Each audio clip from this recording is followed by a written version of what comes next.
Start. अध्यक्ष महोदय, हम एक ऐसे दुराहे पर खड़े हैं जहां हमारा भविष्य हमें आगे की तरफ धकेल रहा है और अतीत पीछे की तरफ घसीट रहा है। हम इस उलझन को किस तरह सुलझाएं और अपने जीवन का कैसा ढांचा तैयार करें जिससे हमारी ज़रूरतें भी पूरी हों और हमारे मन और आत्मा को भी खुराक मिलती रहे। हम अपने किन पुराने आदर्शों को कौन सा नया रूप दे सकते हैं। हमारे देश की अपनी खास समस्याएं हैं और साथ ही हम दुनिया के बड़े बड़े मामलों से गुथे हुए हैं। दुनिया आज गजब की तरक्की करने के बावजूद ऐसा जान पड़ता है कि वह अपने आप पर से विश्वास खोती जा रही है। भारत में हम इस वक्त अपनी माली हालत सुधारने में लगे हुए हैं। पंचसाला योजनाओं से हम अपनी जनता का रहन सहन उठाने की कोशिश कर रहे हैं और बहुत ठीक कर रहे हैं।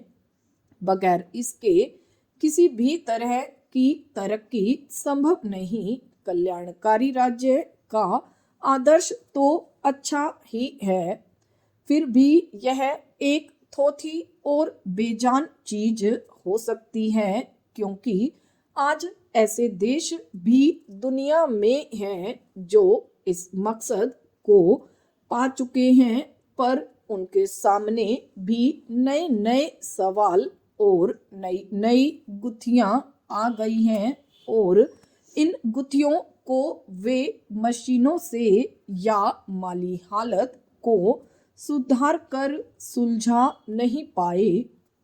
मानव स्वभाव की कुछ बुनियादी ज़रूरतों को पूरा करने में अब तक धर्म और मजहब का काफ़ी बड़ा हाथ रहा है, मगर इस तरह के धर्म की पकड़ अब ढीली हो चली है।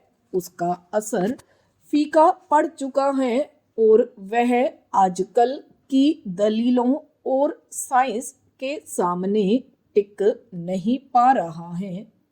धर्म में विश्वास हो या न हो, पर इंसान के लिए किसी ऐसे आदर्श में अडिग विश्वास का रखना जरूरी है जिससे जीवन का रस मिलता रहे और जो हमें आपस में गुत्थे रखे। हमें तो आगे की तरफ देखना है और उसके लिए पूरे जोश और विश्वास के साथ काम करना है। हमें साथ ही अपनी पिछली विरासत को भी कायम रखना है और उसी से शक्ति प्राप्त करनी है। परिवर्तन जरूरी है, मगर अपने पुराने इतिहास से मुंह फेरना अपनी ही जड़ों को खोदना है।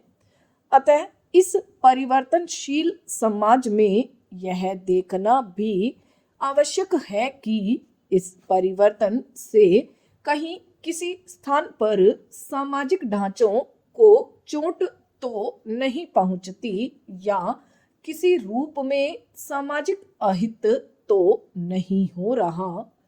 अगर ऐसा होता है तो फिर उस परिवर्तन से कोई लाभ होने वाला नहीं।